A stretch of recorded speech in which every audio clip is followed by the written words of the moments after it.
Hi friends, welcome to మన Bommarillu. Upcoming రివ్యూలోకి వెళ్ళిపోదాం. Rudra morning అవడంతో లేచి రెడీ అవుతూ ఉంటారు. గంగ రుద్ర దగ్గరికి వచ్చి, సార్ ఎక్కడికి వెళ్తున్నారు, రెడీ అవుతున్నారు అని అడుగుతుంది. అకాడమీకి గంగ. నిన్నటి నుండి ఎందుకో చాలా టెన్షన్గా ఉంది, కాబట్టి ఒకసారి అకాడమీకి వెళ్ళొస్తాను, దీప్తి నా ట్రైనీని చూసొస్తానని చెప్పి వెళ్ళబోతుంటే కరెక్ట్గా అప్పుడే అక్కడ పనిచేస్తున్న ఒక అతను ఫోన్ చేస్తారు రుద్రాకి. హలో, నేను ఇప్పుడే బయలుదేరుతున్నాను అని అంటారు రుద్ర. సార్, మనం అనుకోని ఘోరం జరిగిపోయింది సార్ అని అంటారు. ఏంటి, ఏమైంది అని అడుగుతారు. సార్, దీప్తి తీసుకున్న ఫుడ్లో వాళ్ళు పౌడర్ కల్పించారు సార్, కాబట్టి తను మ్యాచ్కి పనికి రాదు అని కాంపిటీషన్ నుండి తన్ని సస్పెండ్ చేశారు సార్ అని అంటారు. ఒక్కసారిగా రుద్ర షాక్ అయిపోతాడు. సార్, ఏమైంది అని అడుగుతుంది గంగా. గంగా, నాపై వాళ్ళు చాలా కక్షతో ఉన్నారు, అందుకే నేను గెలవకూడదని, నా తరపున నా స్టూడెంట్ కూడా గెలవకూడదు అని ఇదంతా చేస్తున్నారు. తను తీసుకునే ఫుడ్లో పౌడర్ కలిపారంట. ఇప్పుడు తన మ్యాచ్కి యూటిలైజ్ అవ్వదని, అన్ఫిట్ అని తేల్చేశారు అని అంటాడు.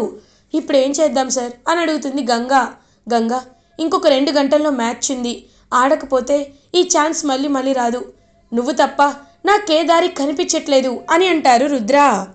కానీ అమ్మగారికి నేను బాక్సింగ్ చేయడం ఇష్టం లేదు కదా సార్ అని అంటారు. గంగా, అదంతా మనం మేనేజ్ చేద్దాం, ముందు నేను చెప్పినట్టు చెయ్యి అని ఇంకా అలా గంగకి ఒక మంచి శారీ కట్టుకోమని చెప్తారు ఫంక్షన్కి వెళ్ళేటట్టు. రుద్ర కూడా ఇంకా షర్ట్ వేసుకొని అలా ఇద్దరు ఫంక్షన్కి వెళ్తున్నట్టు రెడీ అయ్యి హాల్లోకి వస్తారు.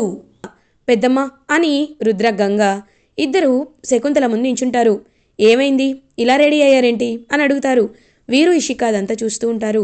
పెద్దమ్మ, మా ఫ్రెండ్ ఒక ఫంక్షన్ ఉంది, నిన్నే వాడు కాల్ చేసి పిలిచాడు, వెళ్ళకపోతే బాగోదు, సో మేము వెళ్ళి సాయంత్రానికల్లా వచ్చేస్తాం పెద్దమ్మ అని అంటాడు రుద్ర. ఇంక వెంటనే సరే, త్వరగా వెళ్ళి త్వరగా వచ్చేసేయండి అని అంటారు శకుంతల.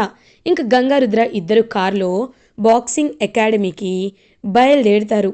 కరెక్ట్గా అప్పుడే వీరుకి ఏదో తేడా కొడుతూ ఉంటుంది.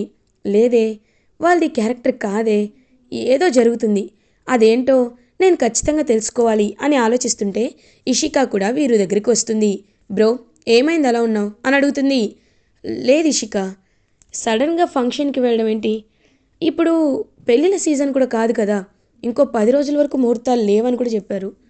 అంటే మార్నింగ్ పారు కాల్ చేసింది కదా, తన ట్రైనీ రుద్ర ట్రైనీ అయిన దీప్తిని వాళ్ళు డైవర్ట్ చేసేశారని చెప్పింది కదా, అలాంటప్పుడు ఖచ్చితంగా గంగని ఆ దీప్తి తరపు బాక్సింగ్లో ఆడించడానికే తీసుకువెళ్తున్నాడు అని అంటారు.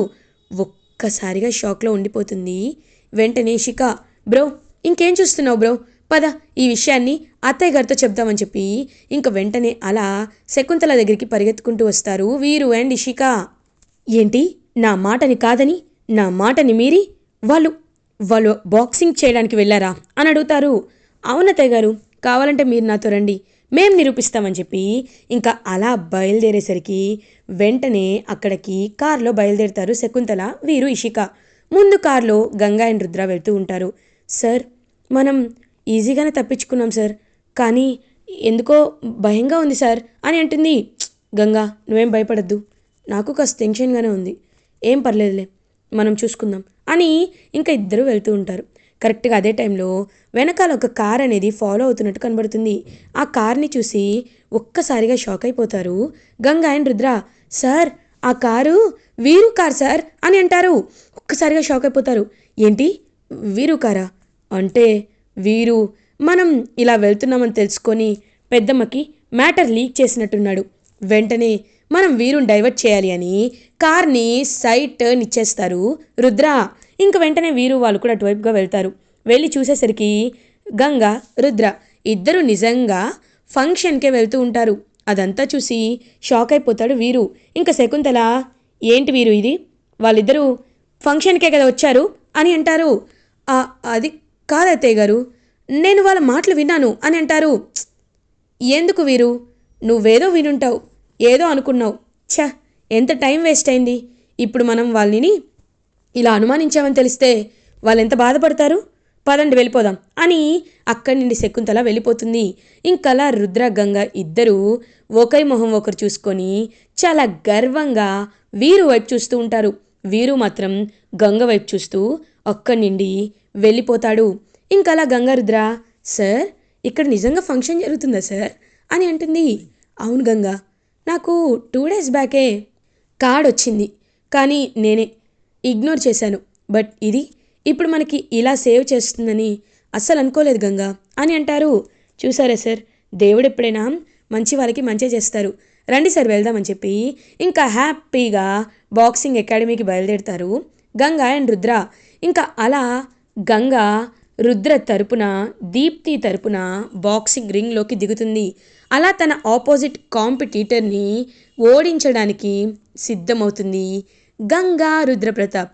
సో ఆ అపోనెంట్ని బాగా కొట్టి కొట్టి ఓడిచ్చేస్తుంది గంగా. ఇంకలా గంగా లెవెల్ 2కి ప్రమోట్ అయ్యింది అని, విన్ అయ్యింది అని అనౌన్స్ చేస్తారు. అదంతా విని ఎంతో హ్యాపీగా ఫీల్ అవుతుంది గంగా. రుద్ర దగ్గరికి వచ్చి రుద్ర ఆశీర్వాదం తీసుకుంటుంది. సార్, ఈ గెలుపు మీదే సార్ అని అంటుంది. I know Ganga, thank you అని ఇంకా హ్యాపీగా చాలా ప్రౌడ్గా ఫీల్ అయ్యి ఇంటికి రీచ్ అవుతారు. అప్పుడే కరెక్ట్గా ఇంకలా శకుంతల, ఏంటి ఇంత లేట్ అయింది అని అడుగుతారు. అంటే వాళ్ళు ఉండమని బలవంతం చేశారు పెద్దమ్మ, అందుకే కాసేపు ఉండాల్సి వచ్చింది అని అంటారు. ఓ సరే వెళ్ళండి అని ఇంకా అలా పంపించేసేసరికి విజయేంద్ర ప్రతాప్ గంగారుద్ర దగ్గరికి వస్తారు. వచ్చి చూస్తూ ఉంటారు. పెదనాన్న, ఏమైంది అలా చూస్తున్నారు అని అడుగుతారు. రుద్ర, ఎప్పుడు అబద్ధం చెప్పను, నువ్వు నాకు అబద్ధం చెప్పావు కదూ అని అంటారు.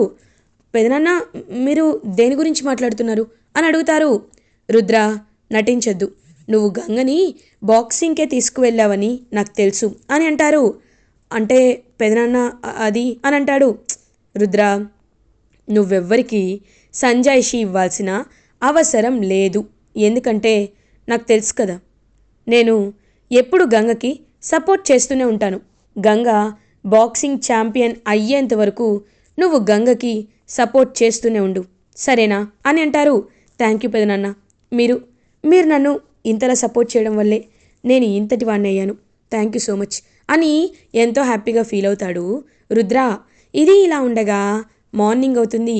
శకుంతల ఇంకా అలా అటు ఇటు తిరుగుతూ ఆలోచిస్తూ ఉంటుంది.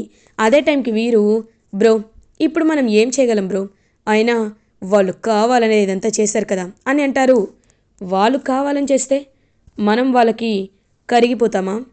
ఖచ్చితంగా మనం అనుకున్నది సాధిస్తాం. ఇప్పుడు గంగ, రుద్రబావ ఇద్దరిని మనం టార్గెట్ చేయాలి అని అంటారు. టార్గెట్ చేయాలా? ఎలా బ్రో అని అంటుంది. నేను చెప్తున్నాను కదా, నా మాట విను అని వీరు ఒక ప్లాన్ చేస్తాడు. ఇంకా అలా గంగ దగ్గరికి వెళ్తుంది ఇషిక. గంగ, ఏంటి, ఏం వంట చేస్తున్నావు అని అడుగుతుంది. నేను ఇదిగో పప్పు చేస్తున్నాను అని అంటారు. హో పప్పా, ఈ పప్పు అంటే అత్తయ్య గారికి చాలా ఇష్టం, నువ్వు చాలా బాగా చేస్తావు కదా. సరే సరే, ఉప్పు కొంచెం తగ్గినట్టుంది, వెళ్ళి సాల్ట్ తీసుకురా అని అంటారు. ఇప్పుడే వస్తానని చెప్పి వెళ్ళేలోపు ఇంకా పప్పులో పాయిజన్ని కలుపుతుంది ఇషిక. కలిపి ఇప్పుడు ఇది తిన్న అత్తయ్య గారు స్పృహ తప్పి పడిపోతారు.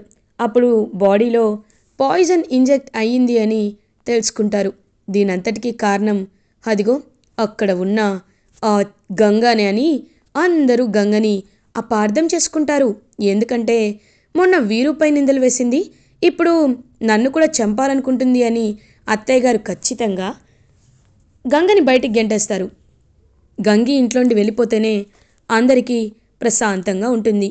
ఎస్, మనం కోరుకున్నది ఇదే, ఇలాగే జరగాలి అని ఇషిక ఒక ప్లాన్ వేసుకుంటుంది. ఇంకా అలా ఇషిక వేసుకున్న ప్లాన్ని మొత్తం గమనిస్తూ ఉంటుంది గంగా. గమనించి ఇంకా కర్రీ మొత్తం పక్కకు తీసేసి కొత్త కర్రీ చేస్తుంది. అదంతా చూసి ఒక్కసారిగా షాక్ అయిపోతాడు ఇషిక. ఇంకా ఏంటి, మళ్ళీ ప్లాన్ బెడిసికొట్టిందా చా అని అనుకుంటూ అక్కడి నుండి వెళ్ళిపోతుంది. ఇది ఇలా ఉండగా శకుంతల అలా ఇంకా భాను విషయంలో చాలా బాధపడుతూ ఉంటుంది. గుడికి వెళ్ళి, భాను నువ్వు ఎక్కడ ఉన్నా సంతోషంగా ఉండాలి అని నేను మనస్ఫూర్తిగా కోరుకుంటున్నాను. కానీ ఎందుకు ఇలా జరుగుతుందో నాకు అర్థం కావట్లేదు. నువ్వు రుద్రని ఎంతలానో అభిమానించావు, కానీ ఆ రుద్ర నిన్ను అవసరానికే వాడుకుంటున్నాడు అని ఇంకా అలా శకుంతల చాలా బాధపడుతూ ఉంటే అప్పుడే కరెక్ట్గా ఒక పెద్ద గాలి అనేది వస్తుంది. వచ్చేసరికి అలా పక్కకు తిరిగి చూస్తారు శకుంతల. చూసేసరికి ఎవరైతే రుద్ర విషయంలో నిందలు వేశాడో వార్డెను, ఆ వార్డెన్ కనబడతాడు శకుంతలకి. కనపడి ఇంకా అలా ఆయన టెన్షన్ పడుతూ ఉంటాడు. టెన్షన్ పడుతూ, లేదు, నేను చేసిన పాపాన్ని నేను కడుక్కోలేను. రుద్ర సార్ లాంటి మహానుభావుడి విషయంలో నేను చాలా పెద్ద తప్పు చేశాను. వాళ్ళకి మోసం చేశాను. నేను చేసిన పాపం అలాంటిది కాదు అని ఇంకా అలా తనైతే పాయిజన్ తీసుకోవడానికి ట్రై చేస్తూ ఉంటే వెంటనే అక్కడికి శకుంతల వెళ్తుంది. రంగారావు గారు, ఏం చేస్తున్నారు మీరు? అది ఏంటది అని అడుగుతుంది. మేడం, నేను బ్రతకూడదు మేడం అని అంటారు. అసలు ఏమైంది? ఎందుకు మీరు ఇలా చనిపోవాలనుకుంటున్నారు? నాకు నిజం చెప్పండి అని అడుగుతుంది. ఏం చెప్పమంటారు మేడం? ఏం చెప్పమంటారు? ఎలా చెప్పమంటారు? దేవుడు, రుద్ర సార్ దేవుడు మేడం. అలాంటి దేవుడి విషయంలో నేను అబద్ధం ఆడాను. అలాంటప్పుడు నాది క్షమించరాని పాపమే కదా మేడం అని అంటాడు.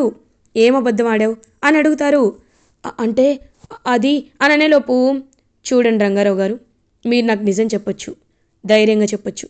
చెప్పండి, ఏం అబద్ధం ఆడారు అని అడుగుతుంది. నాతో ఒకరు అబద్ధం చెప్పించారు మేడం. రుద్ర సార్ నిజంగా మా అనాథ శరణాలయానికి డొనేట్ చేశారు.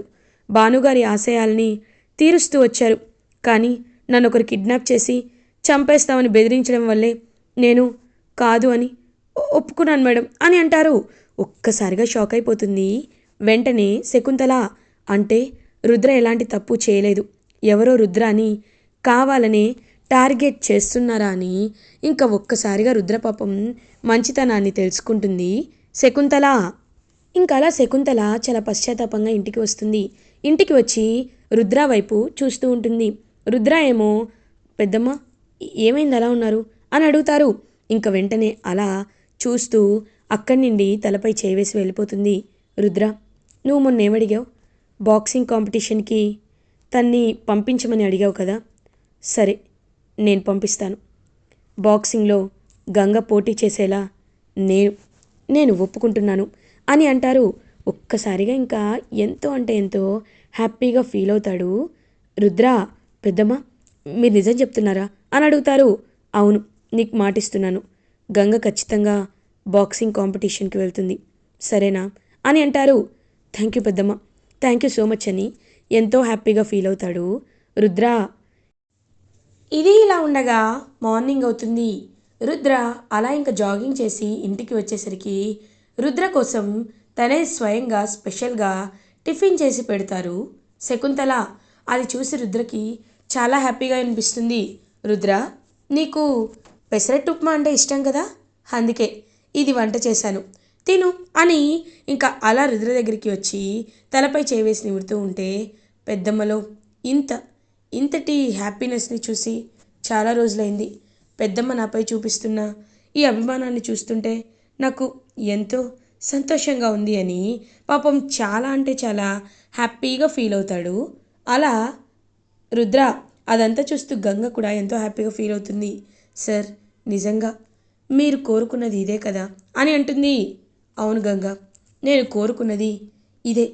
కానీ బాను చనిపోయిన విషయంలో ఖచ్చితంగా న్యాయం జరగాలని కూడా నేను కోరుకుంటున్నాను గంగా అని ఇంకా వీరు వైపు కోపంగా చూస్తూ ఉంటాడు.